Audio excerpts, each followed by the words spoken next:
Hola, muy buenas, bienvenidos a un nuevo vídeo de intervención psicopedagógica. En el día de hoy vamos a seguir hablando sobre trastorno por déficit de atención e hiperactividad. Nos vamos a centrar en su definición, algunas de las características neurobiológicas, los subtipos, la etiología o el origen del trastorno, implicaciones escolares y un poco de intervención. Si nos vamos a la definición, es un trastorno de origen neurobiológico. Señalamos trastorno porque hay que diferenciarlo de lo que es enfermedad o síndrome. Una enfermedad es un proceso o estatus a consecuencia de una afección de un ser vivo. Por lo tanto, el déficit de atención no es una enfermedad. Hay estudios, hay bibliografía que lo considera un síndrome, porque lo consideran como un conjunto de signos o síntomas conocidos que pueden aparecer juntos, aunque con un origen o una etiología desconocida. Sin embargo, hay otro tipo de bibliografía que lo relaciona a trastorno, porque se describe una serie de síntomas o acciones o comportamientos relacionadas a la dificultad en funcionamiento específico de algún área cerebral, en este caso el área prefrontal. De origen neurobiológico. ¿Qué significa que sea de origen neurobiológico? El kit de la cuestión en el déficit de atención está en el espacio sináptico, ¿vale? El espacio entre una neurona y otra y en cómo los neurotransmisores pasan de una neurona a otra a través de las zonas postsináptica y presináptica. Los neurotransmisores, normalmente la noradrenalina y la dopamina, tienen que pasar de una neurona a otra y ser absorbidas por la neurona receptora. Ahí es donde reside uno de los grandes problemas en el déficit de atención, en esa reabsorción, en esa absorción de esos neurotransmisores. Por lo tanto, la neurona postsináptica queda insuficientemente activada, por lo tanto, el área donde se encuentra ese tipo de neuronas funciona a un ritmo diferente o de forma alterada en cuanto a velocidad o en cuanto a rendimiento. Por lo tanto, ¿qué es el TDA? Es una alteración en el funcionamiento de algunas de las áreas cerebrales. Quiere decir que tengamos o que tengan los niños con déficit de atención y niñas con déficit de atención una alteración de tipo cerebral. Generalmente no, y si nos vamos a la definición de TDA o déficit de atención, es una alteración en el funcionamiento de esas áreas. ¿Por qué llamamos una alteración en el funcionamiento? Porque en la intervención lo que pretendemos es esa nivelación en cuanto a funcionamiento, ese estatus de que funciona como debiera para la edad biológica, para la edad cronológica en la que está el niño o la niña. ¿De acuerdo?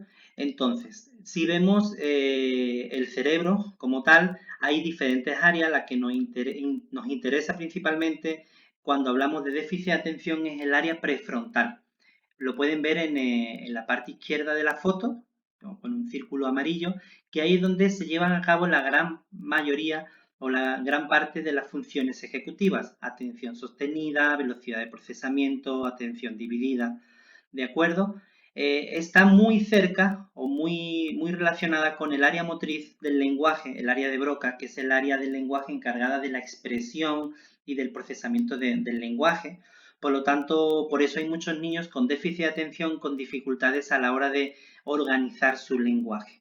No a la hora de la comprensión del lenguaje, sino a la hora de la expresión escrita, que también está muy relacionada, que la tenemos ahí situada o localizada por cerca de la corteza motora primaria, ahí en verde, y junto con el área premotora encargada de las praxias. Entonces, niños que pueden llegar a tener dificultades de caligrafía, de copiado y demás.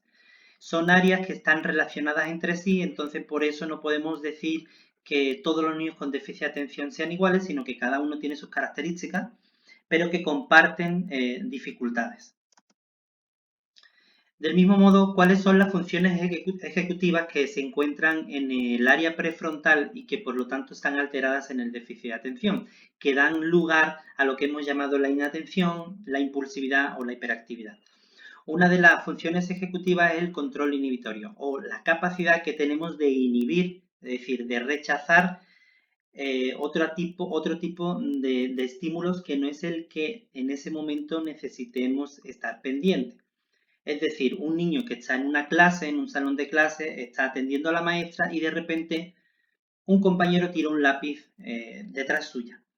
Ese lápiz, ese sonido, ese evento novedoso, gana toda su atención o gran parte de su atención y ese niño cambia su foco atencional a ese lápiz. Por lo tanto, no ha inhibido esa distracción, no ha conseguido controlar esa distracción, por lo tanto se distrae. Y esa es la montaña rusa que nos enfrentamos los maestros con los niños con déficit de atención. Suben y bajan, presta atención, de repente sí, de repente no, ¿vale? Y es algo que no pueden controlar completamente ellos. Con el entrenamiento, con las instrucciones correspondientes y precisas, podemos ayudar a mejorar ese autocontrol. Y también dependiendo de la edad, ¿no? De ahí la intervención, la importancia de intervenir con estos niños. Esto está relacionado con esa autorregulación y ese autocontrol. La cuestión no es hacer que el niño no sea distraído, sino que el propio niño, la propia niña vaya controlando esas distracciones, vaya desechando, vaya quitando las distracciones, los estímulos que no son positivos para él en ese momento. E intentar fijar su atención, su foco atencional en la tarea. Esto también está relacionado con la memoria de trabajo verbal y la memoria de trabajo no verbal. La flexibilidad cognitiva o la capacidad que tenemos para cambiar de una actividad a otra sin que haya ninguna distracción por medio, planificación y organización. Una de las funciones ejecutivas más afectadas o que más toman importancia durante las etapas final de primaria y la adolescencia y la secundaria. El déficit de atención en secundaria se ve reflejado sobre todo en esa dificultad para planificar, para organizar el estudio, para organizar y planificar un trabajo y demás. Entonces, esa falta de atención se refleja en esas dificultades de planificación y organización. Cuando hablamos de inatención, tenemos una serie de dificultades, aquí las voy a dejar para que las sigamos viendo, vamos a comentar algunas. Un niño inatento es aquel que tiene dificultad para prestar atención a los detalles, es decir, se le van muchas actividades pero porque no presta atención al detalle. Si estamos, por ejemplo, ante un niño que está haciendo un examen de matemáticas, por ejemplo, se le va a ir y puede tener muchas dificultades porque no presta atención al detalle de cuál es el dato o cuál es la operación que tengo que hacer. Igualmente en la lectura, igualmente en seguimiento de instrucciones escritas y demás. Tiene dificultades para prestar atención en actividades o en juegos. El déficit de atención no es algo que se vea reflejado simplemente o exclusivamente en lo académico, también en los juegos, en las actividades de recreo. Estos niños se les ven como más distraídos y más fuera de la dinámica en ocasiones. Tienen dificultades para seguir instrucciones, incluso parece en ocasiones que no escucharan lo que se les está diciendo directamente, dificultad para organizar las tareas y demás. Bueno, vamos a pasar un poco a hablar sobre la impulsividad y la hiperactividad. Son niños que cuando presentan estos ítems, estas características, niños con predominancia de impulsividad o hiperactividad, son niños que hablan en exceso, precipitan sus respuestas, no guardan turnos, están constantemente como si tuvieran un motor interno que los hace estar en movimiento constantemente, abandonan su asiento constantemente y demás.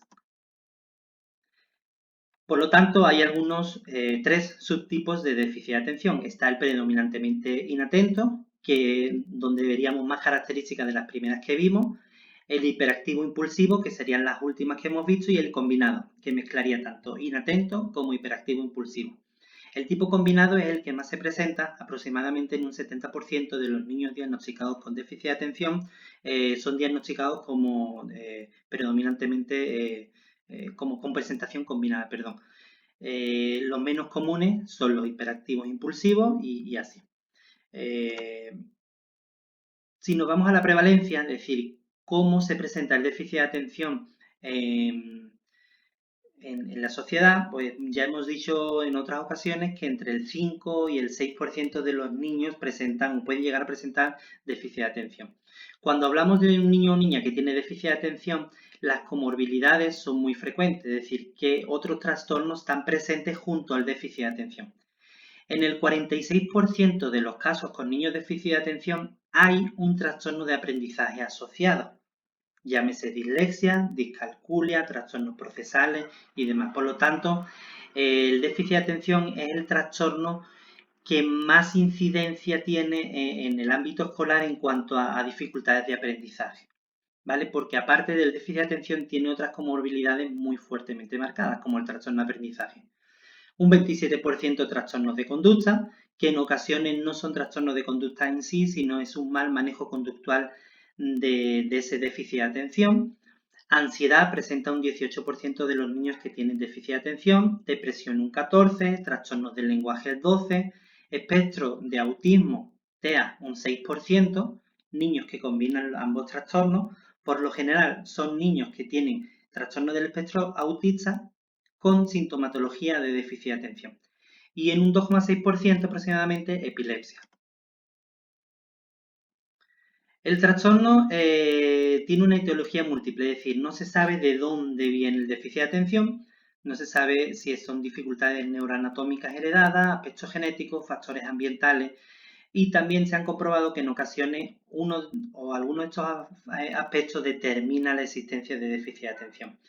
Ciertas conductas como el consumo de drogas, el contacto con químicos muy fuerte, el tabaco y demás, hay evidencias que hablan de una correlación con el déficit de atención y otro tipo de trastornos. Eso sí, la presencia de un niño con déficit de atención nos dice que a nivel familiar hay un porcentaje de casi el 80% de que mamá o papá haya tenido o tenga déficit de atención. Es altamente heredable. ¿Qué implicaciones tiene? Pues dificultades en la regulación de las emociones, niños que tienen dificultades para inhibir sus respuestas, mayores dificultades en relación a la edad, pocas habilidades para pensar y pensar, pararte y pensar, entonces dificultad para expresar sus sentimientos, las emociones, para regular estas emociones, niños con frecuentes rabietas, frecuentes berrinches y dificultades de autocontrol, ¿vale? Incapacidad para interrumpir una acción una vez que ya la ha iniciado. Difícilmente sale del berrinche si no le cambiamos el foco atencional. Y todo esto tiene que ver con la regulación emocional. El lóbulo prefrontal es el encargado de regular toda esa parte emocional y cognitiva con la que cargamos y que el niño con déficit de atención tiene mucha mayor dificultad para controlar. En cuanto a las implicaciones escolares, pues sabemos que bajan su calidad de trabajo, la cantidad de trabajo y la velocidad. El rendimiento normalmente es mucho menor y tiene dificultades en cuanto a la constancia. Pueden tener días muy buenos, pero otros días que parece ausente o que su conducta hace que no avance en el trabajo. Dificultades para la automotivación y el autorrefuerzo. Tenemos que estar constantemente encima de ellos, reforzando lo positivo que tienen, ignorando o suavizando un poquito las conductas que no son positivas para mejorar esa autoestima, ¿no? Y dificultades en sus relaciones sociales, generalmente relacionadas con la impulsividad, con la hiperactividad o con la inatención y conductas de aislamiento y demás.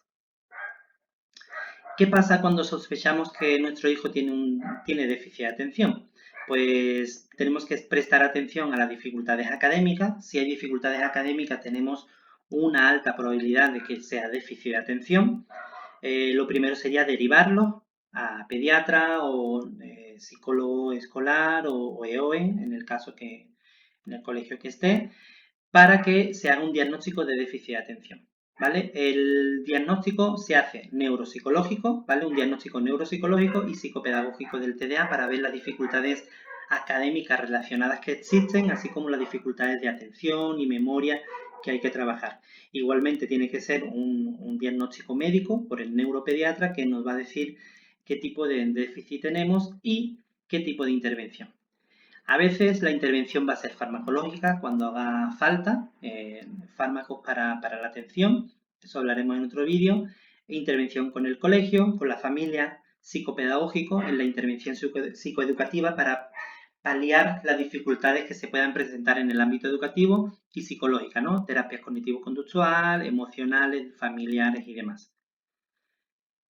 Cuando hablamos de medicación, hay medicamentos estimulantes como el metilfenidato y medicamentos no estimulantes como la tomoxetina. Funcionan de manera diferente, pero sirven para prácticamente lo mismo, que es para mejorar la atención, la concentración y la autorregulación de nuestros niños y nuestras niñas.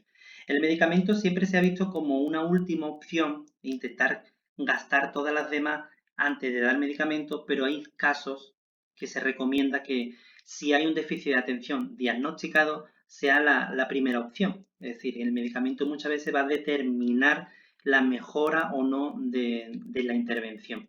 Precisamente por eso, porque mejoran los procesos de atención y por lo tanto los procesos de aprendizaje, de autorregulación y demás. La intervención psicopedagógica tiene que ser amplia, multimodal, para trabajar aspectos de comportamiento, aspectos de aprendizaje, emocionales y sociales.